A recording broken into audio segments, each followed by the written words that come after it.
বাঙালির ঘরে মম করে আমের গন্ধ। হিমসাগর থেকে আম্রপালি, নানা ধরনের আম ভিড় করতে শুরু করে বাড়িতে। আমে আছে বিভিন্ন পুষ্টিগুণ, যা শরীরের জন্য উপকারী।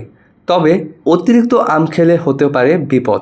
বিশেষজ্ঞদের মতে অতিরিক্ত আম খাওয়ার ফলে নানা ধরনের সমস্যার সম্মুখীন হতে হয়। এর মধ্যে ডায়াবেটিস সহ ওজন বেড়ে যাওয়া, বদহজম, ব্যথা সহ আরও অনেক সমস্যার সৃষ্টি হয়। আমের কিছু পার্শ্ব প্রতিক্রিয়া আছে, সেই পার্শ্ব প্রতিক্রিয়াগুলো জেনে নিন এখনই। আমে প্রাকৃতিক চিনির পরিমাণ বেশি থাকে, তাই এটি ডায়াবেটিস আক্রান্ত রোগীদের জন্য ক্ষতিকর হতে পারে। আপনি যদি ডায়াবেটিসে আক্রান্ত হন তবে আপনাকে অবশ্যই আম খাওয়ার আগে চিকিৎসকের পরামর্শ নিতে হবে।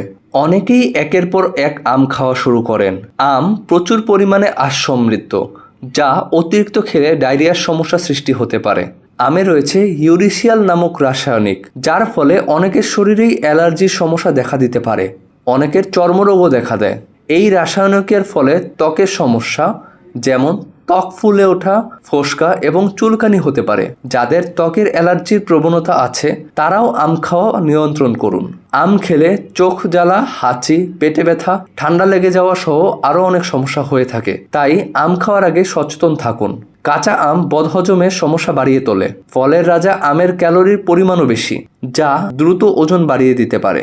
অনেকে আম চিবিয়ে না খেয়ে আমের জুস করে খান, কিন্তু এতে আমের মধ্যে অবস্থিত ফাইবারগুলো নষ্ট হয়ে যায়, ফলে সেই ফাইবারের গুণাগুণ শরীরের কাজে লাগে না, উল্টো পেটের সমস্যা বেড়ে যাওয়ার আশঙ্কা থাকে।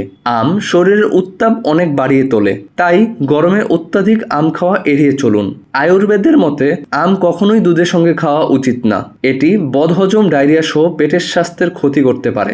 বাতজনিত সমস্যায় যারা ভুগছেন সেসব রোগীরা অল্প পরিমাণে আম খেতে পারবেন। অতিরিক্ত খেলে সমস্যা আরও বেড়ে যেতে পারে। আম খাওয়ার পর অনেকেই ম্যাঙ্গো মাউথ সমস্যার সম্মুখীন হন। এর ফলে মুখের মধ্যে চুলকানি, ফোলা ভাব এবং মুখের চারপাশে ফোসকা, ঠোঁট এবং জিহ্বায় জ্বালাপোড়া হতে পারে।